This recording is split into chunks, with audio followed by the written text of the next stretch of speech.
Hello प्यारे बच्चों, आज मैं फिर उपस्थित हूँ रिमझिम पाठ्य पुस्तक कक्षा 5 के ईदगाह पाठ के दूसरे भाग को लेकर के।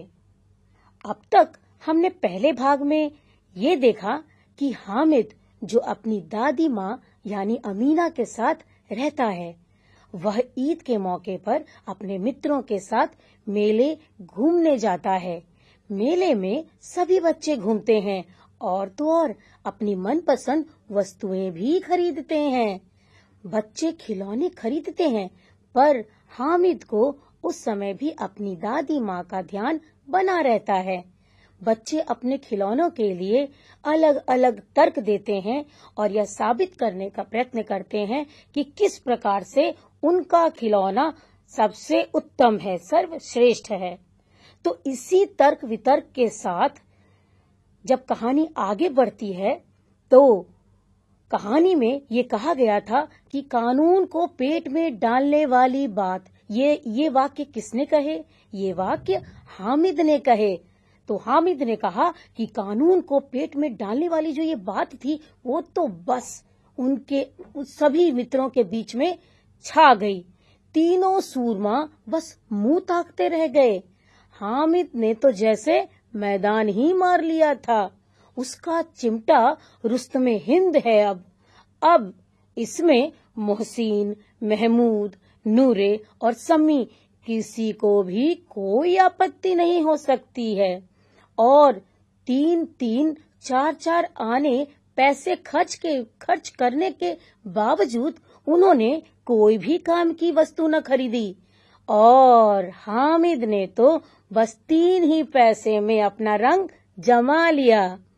सच ही तो है, खिलौनों का क्या भरोसा, टूट फूट जाएंगे, लेकिन हामिद का चिमटा तो हमेशा बना रहेगा, बरसों तक। संधि की शर्त तय होने लगी तो मोहसिन ने कहा, जरा अपना चिमटा तो दो, हम भी देखे। तुम हमारा भिश्ती ले लो, मुझे अपना चिमटा दे दो। तुम हमारे खिलौने को देखो, हम तुम्हारे चिमटे को देखेंगे।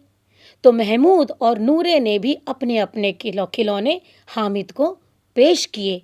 हामिद को इन शर्तों को मानने में कोई आपत्ति तो नहीं लगी।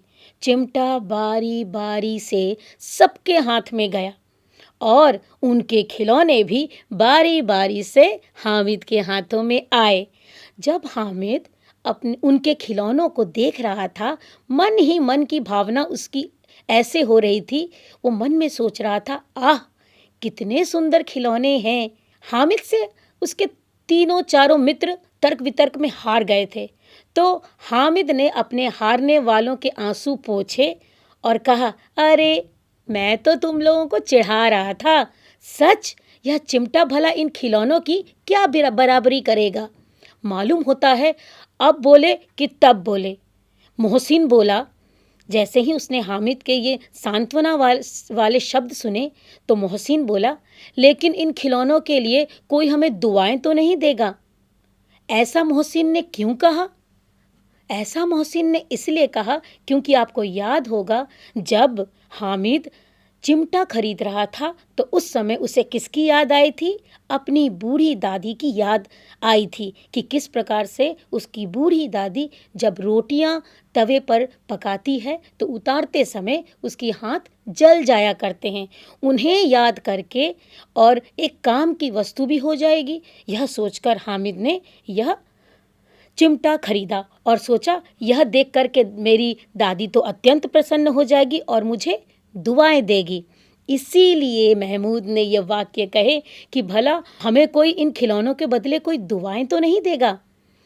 तब दुआ के लिए फिरते हो, उल्टे मार ही पड़ेगी। ऐसा महमूद ने कहा कि दुआएं कोई नहीं देगा हमको, उल्टा तो हमें मार पड़ेगी।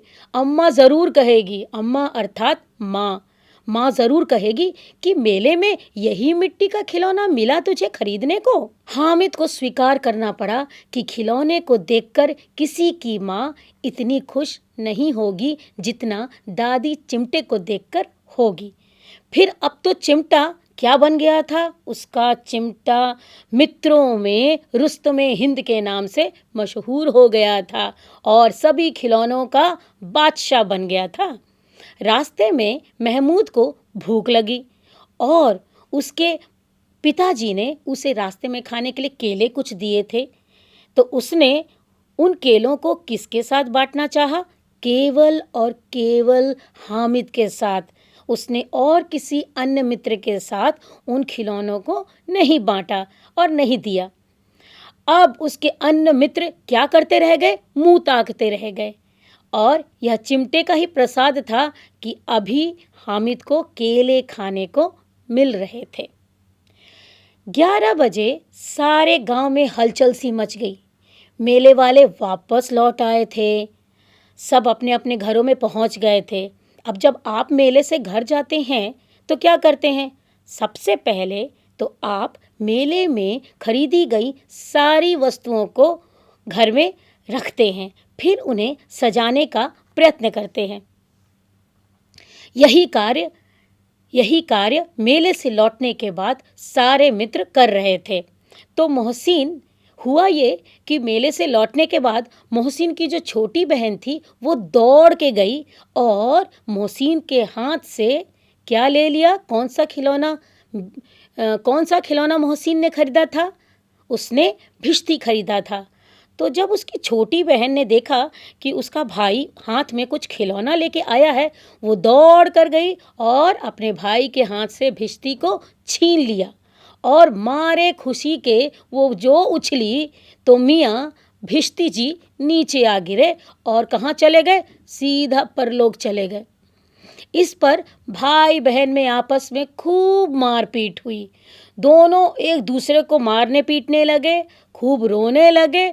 और तो और जब उनकी अम्मा ने यह शोर सुना तो उसने क्या किया? उन्होंने उन दोनों को और ऊपर से 2-2 चांटे भी लगाए।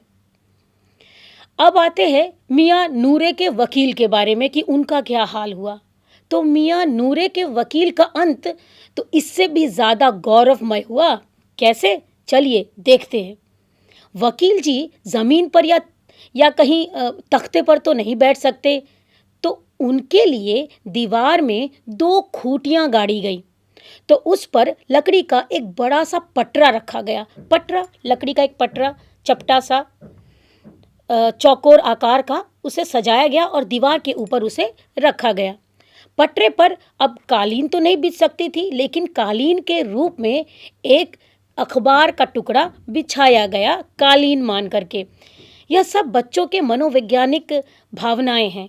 तो उसके बाद क्या हुआ कि जब पटरे पर कागज का कालीन बिछाया गया तो वकील साहब राजा भोज की तरह एक सिंहासन पर विराजमान हो गए। तो नूरे ने सोचा कि अब इनको तो मैंने पटरे पर रख दिया, अब इनको गर्मी लग रही होगी।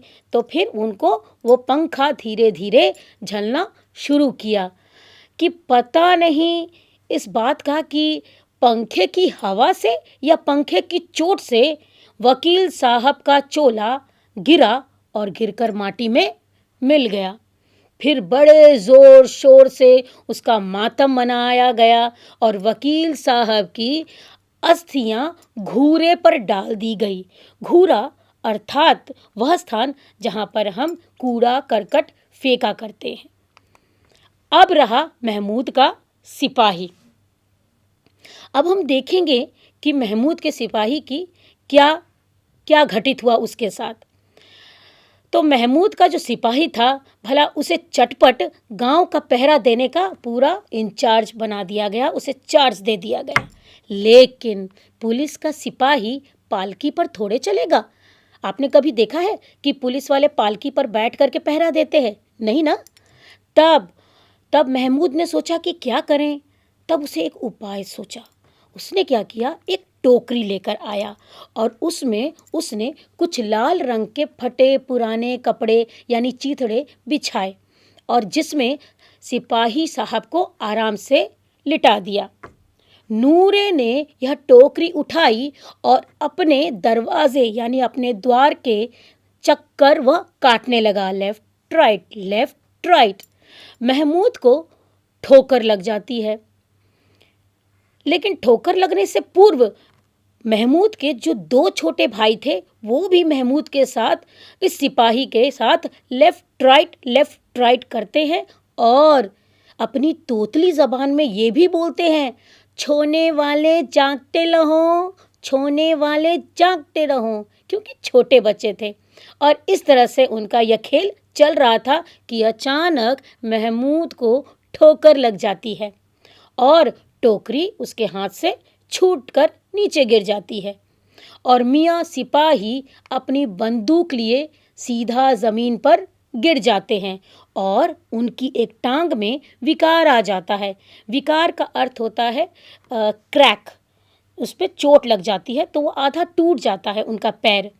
अब महमूद को इस बात का पता चलता है कि अरे वो तो एक अच्छा डॉक्टर भी है, ऐसा उसे प्रतीत होता है और उसने एक ऐसा मरहम मिल जाता है उसे कि जिससे वह टूटी टांग को आनन फानन में जोड़ने की कोशिश करता है। चलो ये भी किया।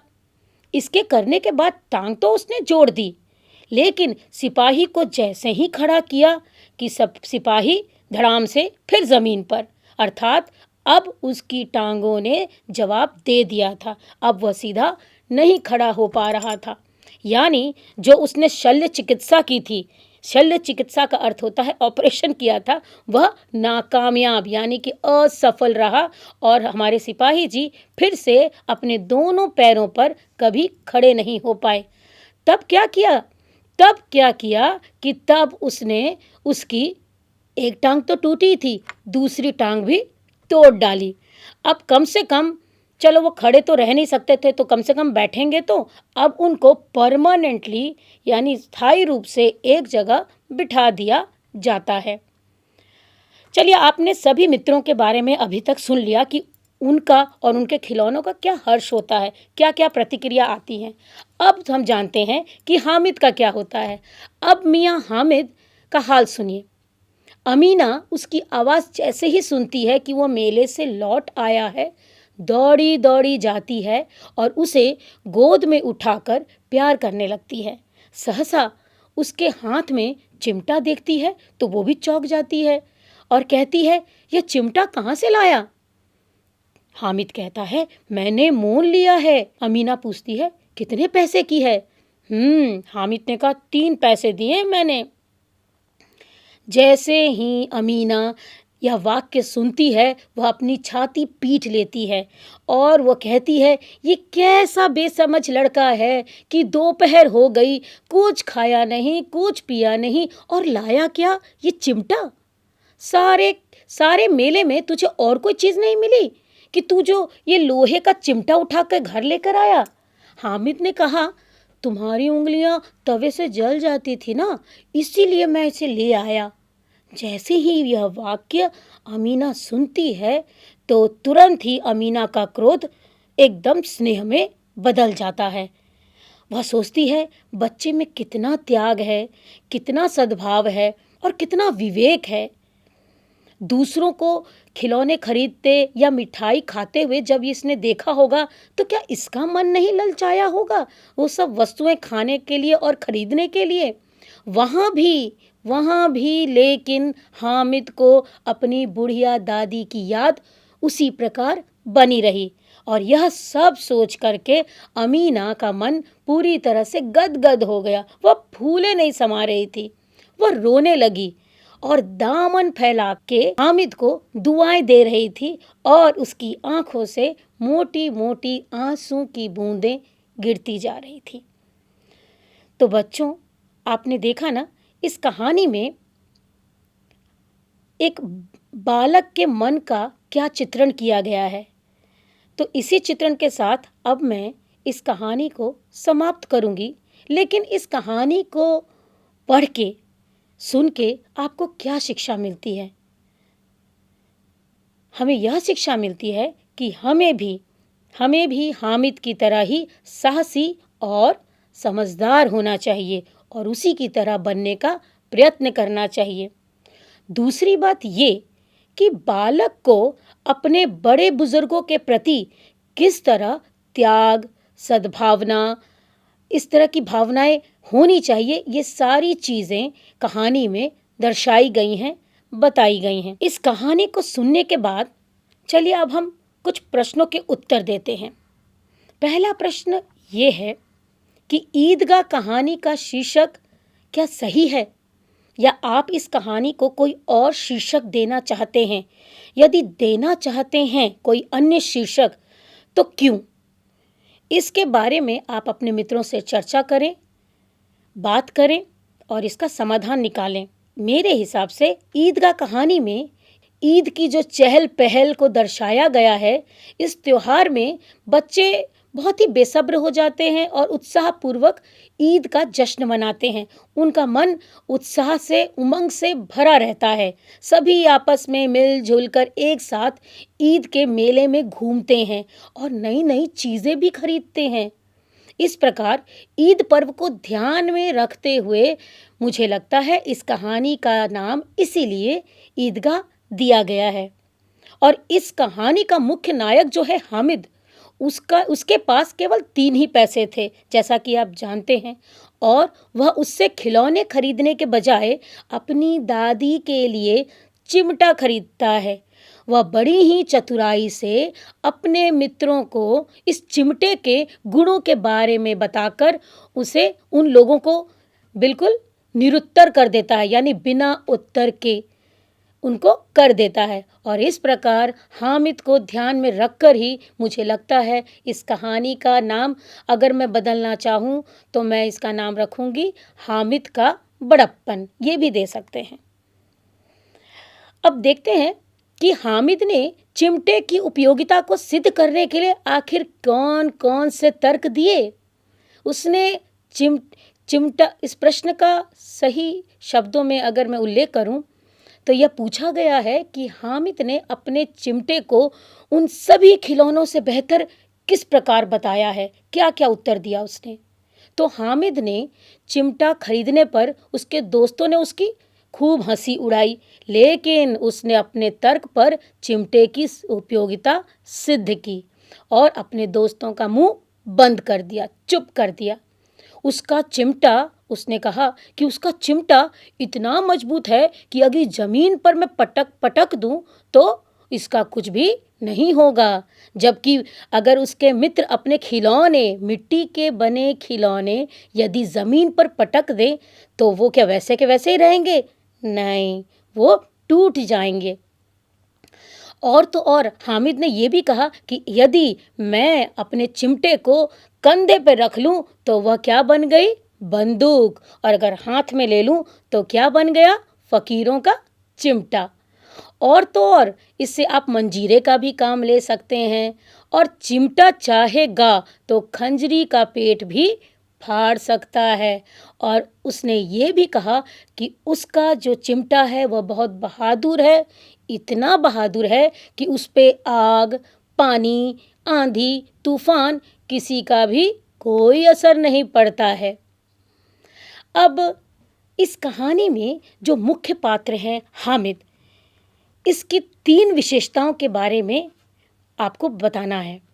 तो इसकी 3 विशेषताएं हैं। सबसे पहले तो वो बहुत साहसी था। क्यों साहसी था? क्योंकि इसके बारे में उल्लेख हमें इस कहानी के द्वारा पता चलता है। जैसे आपको याद होगा कि ये बताया गया था इस कहानी में कि ईद के अवसर पर गांव के सभी बच्चे अपने पिता के साथ मेला घूमने जा रहे थे।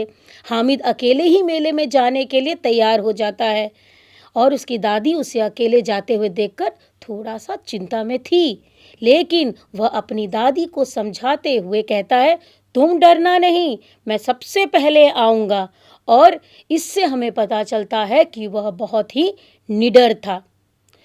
दूसरी विशेषता उसकी है कि वह बहुत ही स्वाभिमानी था।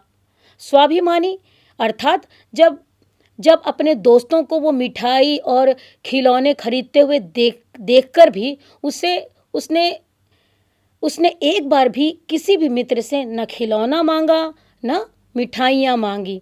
ठीक है, उसके दोस्त मिठाई देना भी चाहते थे तो भी वो मना कर देता है। तो इससे हमें पता चलता है कि वो बहुत ही स्वाभिमानी था। और तीसरी विशेषता थी ये कि वो बहुत ही समझदार था। हामिद देखने में तो एक छोटा सा बच्चा था इस कहानी में, लेकिन वह बड़ों की तरह बहुत ही समझदार था। मेले में सभी बच्चे खिलौने खरीदते हैं, लेकिन वह सिर्फ उस समय भी केवल अपनी दादी के बारे में सोचकर ही चिमटा खरीदता है, क्योंकि उसकी दादी की उंगलियां रोटी पकाते हुए जल जाती थी।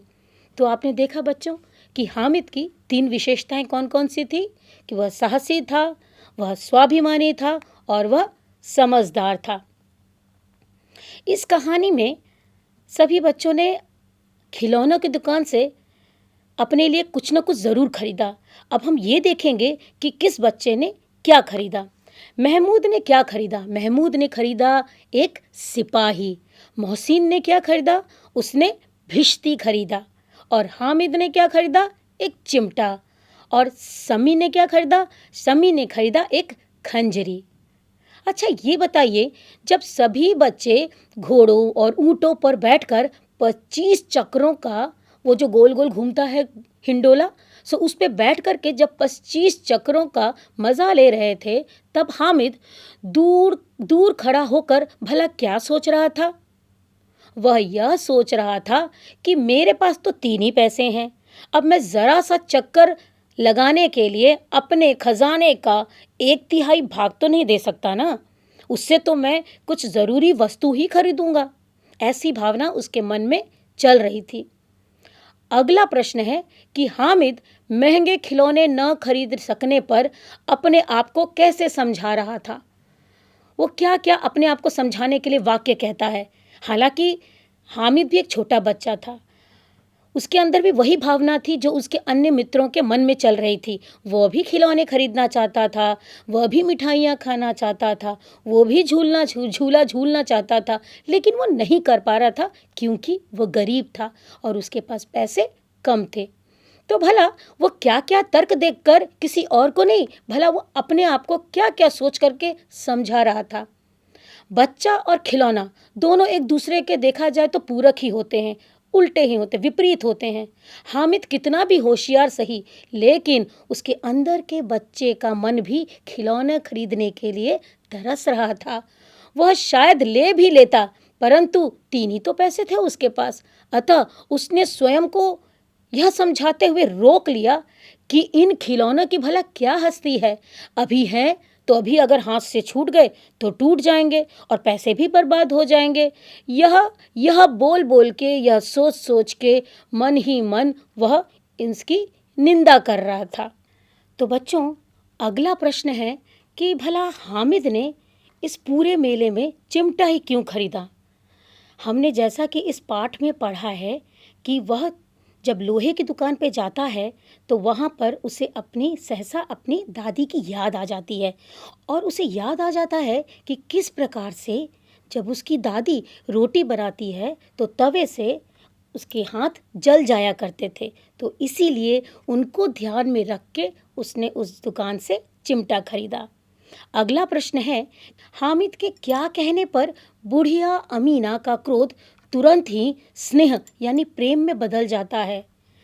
तो कहानी में ये कहा गया है, हामिद ने कहा है कि दादी, तुम्हारी उंगलियां तवे से जल जाती थी ना, इसीलिए मैं तुम्हारे लिए लाया हूँ। जैसे ही यह वाक्य अमीना हामिद के मुंह से सुनती है तो तुरंत ही उसका सारा गुस्सा तुरंत प्रेम में, स्नेह में बदल जाता है। बच्चों, अब ये अंतिम जो प्रश्न है ये आप लोगों के लिए है, और प्रश्न है कि इस कहानी में आपको कौन सी बात अच्छी लगी और क्यों अच्छी लगी, या इस कहानी का कौन सा भाग या कौन सा पात्र आपको अच्छा लगा। अगर आपको अच्छा लगा तो उसके पीछे क्या कारण है, उसे अपने मित्र के साथ चर्चा कीजिए और इस कहानी के बारे में बातें कीजिए। तो ये थी सारी कहानी से जुड़े सारे प्रश्न और प्रश्नों के साथ उनके उत्तर। अब क्योंकि इस कहानी में हमने मिठाइयाँ, खिलौने, इन सब के बारे में बात किए, तो अब इन बातों को क्यों ना मैं एक एक्टिविटी के द्वारा आपको दिखाने का प्रयत्न करूं। अब इस कहानी में बच्चे अलग अलग मिट्टी के खिलौने खरीदते हैं, लेकिन आज एक और खिलौना एक एक्टिविटी के रूप में हम सब मिलकर, आप और मैं, हम सब मिलकर बनाएंगे और कोशिश करेंगे कि अच्छी तरह से बन जाए। और इस एक्टिविटी का नाम होगा हवाई छतरी। अब आप सोच रहे हैं हवाई छतरी क्या? हवाई छतरी अर्थात पैराशूट। अब सबसे पहले पैराशूट आपने देखा होगा आसमान में कई बार पैराशूट्स को नीचे गिरते हुए, कुछ लोग उसके द्वारा नीचे उतरते हैं, है ना? आपने इसका चित्र भी देखा होगा। तो क्यों ना कोशिश करें कि इसे हम एक एक्टिविटी के रूप में बनाने का प्रयत्न करें और कुछ सीखें। तो बच्चों, हवाई छतरी बनाने के लिए चलिए देखें कि कौन कौन से सामान की आवश्यकता पड़ने वाली है। तो सबसे पहले हमें चाहिए एक रुमाल। रुमाल, इस प्रकार का रुमाल, इसे आप यहाँ अपने सामने रखेंगे। और हमें चाहिए धागे के 4 टुकड़े जो कि समान आकार के होने चाहिए। यहाँ पर आप देख सकते हैं कि मेरे पास 4 धागे समान आकार के हैं। और हमें किस चीज़ की आवश्यकता है? और हमें चाहिए उसे बांधने के लिए मैंने यहाँ पर एक बोतल का ढक्कन लिया है, उसमें ये बांध के रखा है। आप चाहें तो नीचे छोटा सा पत्थर भी बांध सकते हैं। अब इसे बनाने का तरीका देखते हैं। सारे जो सामान हैं आपके सामने हैं। अब समान लंबाई के धागों को, 4 टुकड़ों को इस रुमाल के 4 कोने में मैं बांधने वाली हूँ। ठीक है, चलिए देखते हैं। और याद रखिए कि इन धागों की जो लंबाई है वह एक समान होनी चाहिए, नहीं तो हमारी जो हवाई छतरी है वो छोटी बड़ी हो जाएगी। तो अब इसे मैं यहाँ पर ऐसे बांधने वाली हूँ। आप चाहें तो इसे रुमाल में बांध सकते हैं या फिर पॉलीथीन शीट होती है, वो भी हल्की होती है, तो एक चौकोर आकार का शीट लेकर के उसे भी आप चारों कोने से बांध सकते हैं। आप देख रहे हैं कि मैं इसमें गांठ लगा रही हूँ। मैंने अच्छे से लगा दिया है गांठ।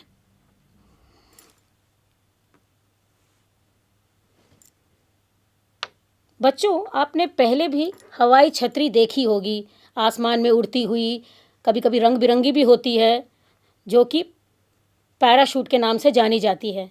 अब यहाँ पर मैंने एक कोने के बाद दूसरे कोने में इसको बांध लिया है। ये रहा मेरा दूसरा कोना बिल्कुल तैयार। अब मैं बढ़ रही हूँ तीसरे कोने की तरफ। ये रहा मेरा तीसरा कोना, इसे भी मैंने बांध लिया है। ये बंध गया और ये मेरा अंतिम छोर है जो बंधने जा रहा है। और जैसे ही मैं इन चारों कोनों को बांध लूँगी अंदर की तरफ, फिर देखते हैं कैसे बनेगी हमारी हवाई छतरी। ये बांधने के बाद आप, जैसा कि मैंने कहा, नीचे पत्थर भी बांध सकते हैं। मैंने एक बोतल का ढक्कन यहाँ प्रयोग में लाया है, आप इसे भी इसका इस्तेमाल कर सकते हैं।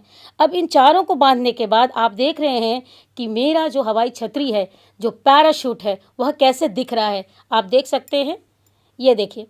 अब इस तरीके से ये बना पैराशूट, जब मैं इसको उल्टा ऐसे कर दूं, ऐसे, और जब यह किसी भी जगह से आप जब इसको हवा में उड़ाने की कोशिश करेंगे, प्रयत्न करेंगे, तो इस तरह से उड़ते हुए नीचे धीरे धीरे, ये देखिए, मैं एक बार फिर दिखाऊंगी आपको किस तरह से यह छतरी वजन, इस ढक्कन के वजह से यह अंदर हवा भर जा रहा है और यह फूल जा रही है और फूल के ये ज़मीन पर गिर रही है। एक बार फिर देखिए, ये देखिए।